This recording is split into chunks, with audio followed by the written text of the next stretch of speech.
Salut, alors moi c'est Netemi et lui c'est Bilbao et aujourd'hui je vais vous raconter notre histoire, donc son histoire individuellement et après notre rencontre et toutes nos petites péripéties jusqu'à ce jour. Bilbao est né dans un élevage destiné à la boucherie, dans un département frontalier entre l'Italie et l'Espagne. À l'âge de 6 mois, un marchand le récupère avec d'autres poulains, tous destinés à partir en Italie. L'homme accepte que l'association des chevaux et des ailes diffuse une annonce à but de les replacer dans des familles. En 2011, les annonces sont publiées.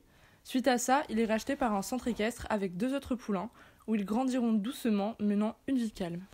En fin d'été 2018, mon centre équestre a fermé. À ce moment-là, j'étais pas mal perdue et je vais pas vous mentir, j'étais pas mal dévastée aussi.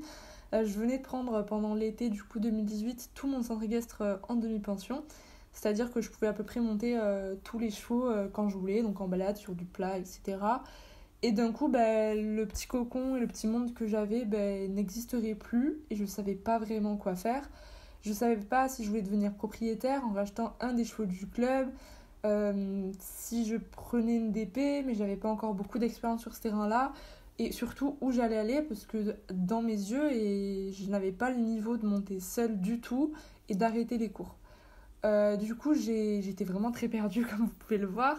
Et ma prof m'a parlé d'un des propriétaires, à l'époque en pension du coup dans le centre équestre, qui cherchait une DP pour son cheval Bilbao. Jusqu'ici, Bilbao, je l'avais pas vraiment regardé, je savais qu'il était dans un troupeau avec 2 autres chevaux et qu'il était pas mal victime, on va dire, il se faisait pas mal mordre, rejeter et tout ça, c'était pas le plus fort, on va dire. Du coup, je le regardais pas trop, c'était le genre de cheval qu'on sortait avec une longe autour du cou du paddock, qu'on préparait à l'arrache pour aller faire des balades, enfin... Franchement, je le regardais pas trop et j'avais d'autres chevaux en tête à ce moment-là. Mais sous conseil de ma prof, j'ai quand même décidé de l'essayer. Alors, je vais pas vous mentir, l'essai était terrible. J'ai failli tomber en montant sur le cheval parce que la selle n'était pas graissée depuis très longtemps. Et là, le cheval, il était mou. J'arrivais pas à le faire avancer. Je donnais un claquement de langue, il avançait. Et dès que, en gros, je donnais plus de claquement de langue, il s'arrêtait, il ralentissait. Donc, c'était vraiment assez spécial. Et en plus, il volait les rênes pour s'étirer. Du coup, j'avais vachement de mal à le tenir. Enfin, je sais même pas ce qui m'a poussée à faire ce choix. Mais en septembre 2018, j'ai décidé de le prendre en demi-pension, en parallèle de prendre des cours en centre équestre. Mais cette fois, le centre équestre était à l'autre bout, car Bilbao était dans le Gard et mes cours étaient à la sortie de Montpellier. Donc, au début, on a beaucoup travaillé avec Bilbao monté. Et petit à petit, un peu plus à pied, une fois que j'ai appris à le connaître, parce que j'avais jamais vraiment fait de travail à pied, à part avec un cheval de mon club, et je savais pas vraiment comment faire. J'ai fait au final au feeling, et je me suis rendu compte que je me liais beaucoup d'attachement pour ce cheval. En parallèle, je continuais bien entendu toujours les cours en centre équestre, mais ça se passait vraiment pas très bien. Quand il me disait que ça se passait bien, je trouvais avoir fait une séance catastrophique. Je pense qu'on n'avait pas la même définition d'une bonne séance. Parce qu'en parallèle, du coup, je montais Bilbao, qui était quasiment un cheval neuf, entre guillemets, dans son travail, parce que du coup, il s'est vraiment fait à ma main, à mon corps, etc. Et d'un autre côté, je montais des chevaux qui, du coup, étaient des chevaux de club montés par tout le monde et des fois pas tout seul dans leur tête. Donc c'est vrai que ça me faisait un très gros contraste et j'avais vraiment du mal à aller en club et à monter bien. Et au fur et à mesure qu'on a appris à se connaître, j'ai également appris à le contenir et à appréhender tous ces petits sauts qu'il pouvait me faire ou ces petits écarts de surprise. Et ça a vraiment été le premier cheval avec qui je suis devenue indépendante. J'ai fait plein de choses, que ce soit de la montée en Licoletto, de la balade à crue, aller à la rivière seule. J'allais carrément le doucher chez mes grands-parents qui ont fini par installer un anneau à l'entrée pour que je puisse le doucher sur la dalle ou le préparer. Le 10 février 2019, on a fait notre premier concours ensemble qui n'était pas du tout officiel.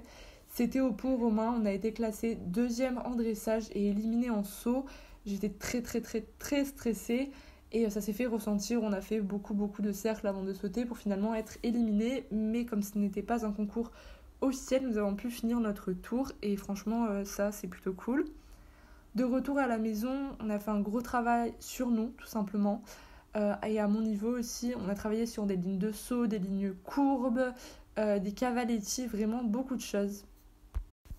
Malheureusement, en mars 2019, Bilbao a fait un abcès au pied et il y a eu presque un mois d'arrêt, je me demande si c'était même pas un peu plus. J'ai passé donc tous mes week-ends et après mes vacances à ses côtés. On a fait beaucoup de sorties à brouter, puisque toute manière on pouvait un peu faire que ça, mais aussi beaucoup de soins pour son pied, pour tout nettoyer, pour que tout aille bien. Et je sais pas comment expliquer ça, mais j'ai eu l'impression qu'il y a eu un rapprochement tout simplement que de là, vraiment quand après on a recommencé le travail, au début on pouvait pas trop monter parce qu'il avait encore le pied très fragile et sensible. On a fait du travail à pied et vraiment il m'a donné énormément de choses. On a recommencé le travail monté, mais le confinement est tombé. Je suis partie sur Montpellier, lui était dans le Gard. Je ne pouvais pas rester chez mes grands-parents, donc ça a été très compliqué, vu qu'à l'époque c'était vraiment un gros traumatisme, on ne savait pas du tout ce qui se passait. Et par conséquent, je suis restée presque 2 mois, 3 mois sans le voir, sans le monter. Heureusement, j'avais des nouvelles par son propriétaire qui m'envoyait de temps en temps des photos, donc ça c'était plutôt cool. Le 20 mai, je le remonte enfin après le confinement. C'était une catastrophe, il y avait beaucoup d'incompréhension. Bilbo était surexcité vu qu'il n'avait pas été monté depuis très longtemps. Encore une fois, heureusement, j'ai été encadrée. On a fait une séance avec beaucoup d'énergie, beaucoup d'énergie. Je m'en rappelle encore que franchement, je ne savais pas trop où mettre mes mains, où mettre mon corps et tout. Il y avait beaucoup d'incompréhension. Mais petit à petit, on a repris le travail plus intensément car tout simplement mes cours étaient à distance, donc j'avais énormément de temps libre. Je suis cette fois restée chez mes grands-parents, donc dans le même village, et j'avais donc l'opportunité de monter tous les jours si je le souhaitais, et ça c'était vraiment vraiment bien. Même si je montais pas, je passais le voir, et ça c'était ouf. Le fait que j'y aille tous les jours, mais vraiment tous les jours, et pas seulement pour 2 semaines de vacances, je me suis rendu compte de l'immense cœur qu'il avait et de sa patience, de sa tolérance. Le 26 octobre 2019, je me rends compte que le travail porte ses fruits. On retourne en concours avec Bilbao et un ancien cheval de club Olive, du coup que le propriétaire de Bilbao avait récupéré. On est deuxième en dressage et dernier en saut avec Bilbao, mais cette fois nous ne sommes pas éliminés. Et avec Papy Olive, comme on aimait bien l'appeler, on termine quatrième en club 3, donc ça c'est vraiment super bien. Et du coup avec Bilbao, tous les concours que j'ai fait, j'ai oublié de le préciser, mais c'est des clubs 2, que ce soit en saut ou en dressage.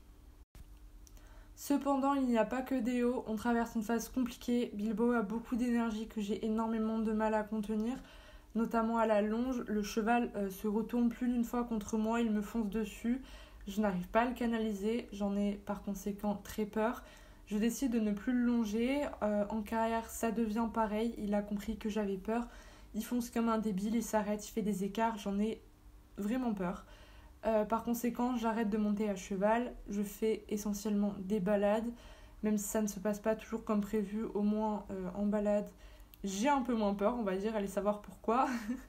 On se concentre du coup beaucoup sur le travail à pied, et quand je finis par avouer à une copine et à moi-même accessoirement que j'ai peur, elle m'aide et on regagne confiance. Comme je crois déjà l'avoir dit, je passe tout mon temps libre entre mes cours à ses côtés, on partage des moments uniques. Et l'été 2020, ça a été un été vraiment incroyable, mais vraiment incroyable, car avec toutes mes copines, on est à cheval, on partage beaucoup de moments de rigolade, de travail des chevaux ensemble, on va à la rivière, on fait des balades, mais vraiment incroyables, on rentre même de balade la nuit, enfin, vraiment magique. Et je me rends compte que Bilbao, c'est vraiment le cheval de mes premières prises d'indépendance, et grâce à un propriétaire plus que souple, je peux faire énormément de choses que je ne pensais pas réalisables à moins d'avoir mon propre cheval. Et ça vraiment, merci tout simplement d'avoir permis qu'autant de choses soient réalisables. Bilbao devient alors ce cheval dont tant de petites filles passionnées pourraient rêver. Et le 3 janvier 2021, nous sommes de retour sur les pistes de concours au Pont Romain. Nous sortons premier en dressage. Bon, je dois vous avouer, c'était catastrophique et on était les seuls de la club 2, mais nous sortons quand même premier. Et par contre, grosse fierté, nous sortons deuxième en saut suite à un refus avec un super chrono, un cheval vraiment exemplaire. Le refus c'était pour moi, je l'ai vu venir mais j'ai pas réagi, j'ai cru à quelque chose qui n'avait pas tout simplement. Et je suis plus que fière du chemin parcouru et de tous les gens qui m'entourent dans cette aventure et qui font que tant de choses sont réalisables. Vu que je ne vais plus en cours au lycée, j'ai énormément de temps libre et je commence par conséquent à monter des chevaux de propriétaires pour progresser un peu. Mais par manque de temps, quelques mois après, je suis forcée d'arrêter. Suite à ça, les moments passent à une vitesse folle. On profite des moments simples passés ensemble. On met un peu le travail pur et dur de côté pour faire beaucoup de balades, beaucoup de shooting. En fait, tout simplement, comme je savais qu'il n'y avait plus de concours, j'ai vraiment mis le travail de côté pour profiter tout simplement de la vie tranquillement à notre rythme. Et en mars 2021, j'apprends que Bilbao va être mis à la vente tout simplement début avril. Je le prends donc au confiage après beaucoup de réflexion pour le conserver à mes côtés le plus longtemps possible. Le 1er juillet 2021, c'est le premier saut en cordelette avec beaucoup de fierté. Et franchement, c'est avec un sourire aux lèvres que je termine cette séance de saut. On enchaîne alors nos victoires puisque le 22 août 2020, on bat notre record de saut en hauteur d'une façon très propre. On saute 1m20, donc franchement quand j'y suis allée, je ne savais pas qu'il y avait 1m20, je savais juste que c'était haut, tout simplement.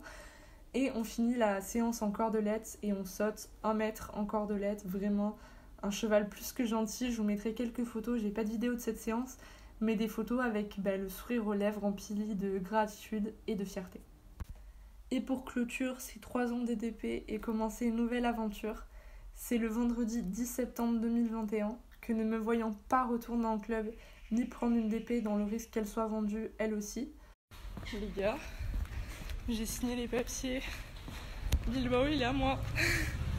Je suis trop émue, genre vraiment, ça fait 3 ans et tout, et ça y est, genre c'est mon cheval, j'ai un cheval. Mon rêve de gamine se réalise. Que je me lance et décide d'acheter Bilbao. À ce jour, donc là on est actuellement le 13 septembre, je dois vous avouer que j'ai toujours pas les mots. Et après avoir longuement réfléchi, je ne me voyais pas comment laisser passer cette opportunité, l'opportunité d'une vie. Alors nous verrons bien où cette aventure nous mènera et j'ai très hâte de partager avec vous tous ces beaux moments qui nous attendent.